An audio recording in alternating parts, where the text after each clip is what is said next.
Hi hello ನಮಸ್ಕಾರ. ಇವಾಗ ನಾನು ಬೆಳ್ತಿಗೆ ಅಕ್ಕಿಯಿಂದ ಉಪ್ಪಿಟ್ಟು ಮಾಡೋದು ಹಿಂಗಂತ ಹೇಳ್ಕೊಡ್ತೀನಿ, ನೋಡೋಣ. ಒಂದು ಪಾತ್ರೆಯಲ್ಲಿ ಅಕ್ಕಿ ಬೇಯಲಿಕ್ಕೆ ಎಷ್ಟು ನೀರು ಬೇಕು ಅಷ್ಟು ನೀರು ಇಟ್ಕೋಬೇಕು. ಚೆನ್ನಾಗಿ ಕುದ್ದ ಮೇಲೆ ಅದಕ್ಕೆ ಅಕ್ಕಿನ ಹಾಕೋಬೇಕು. ಅಕ್ಕಿ ಹಾಕಿ ಬೇಯೋ ತನಕ ಸ್ವಲ್ಪ ಅದನ್ನ ಹಂಗೆ ಮುಚ್ಚಿ ಇಡಬೇಕು. ಅದು ಸ್ವಲ್ಪ ನಂತರ ಕಾಯಿ ತುರಿದಿರೋದನ್ನ ಅದಕ್ಕೆ ಮಿಕ್ಸ್ ಮಾಡ್ಕೋಬೇಕು. ಚೆನ್ನಾಗಿ ಮಿಕ್ಸ್ ಮಾಡಿ ಆದ ನಂತರ ಈರುಳ್ಳಿನ ಚೆನ್ನಾಗಿ ಕಟ್ ಮಾಡಿ ಇಟ್ಕೊಂಡ್ಬಿಡಬೇಕು. ಒಂದು 2 ಈರುಳ್ಳಿ ಸಾಕಾಗತ್ತೆ.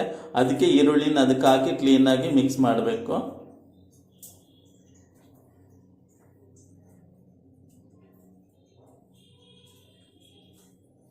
ಮಿಕ್ಸ್ ಆದಮೇಲೆ ಸ್ವಲ್ಪ ರುಚಿಗೆ ತಕ್ಕಷ್ಟು ಸ್ವಲ್ಪ ಉಪ್ಪನ್ನು ಅದಕ್ಕೆ ಸೇರಿಸ್ಕೋಬೇಕು.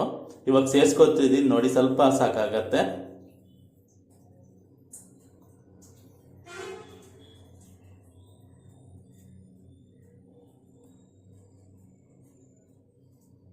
ಚೆನ್ನಾಗಿ ಮಿಕ್ಸ್ ಮಾಡಿಕೊಂಡು ಬೇಯಿಸ್ಬೇಕು.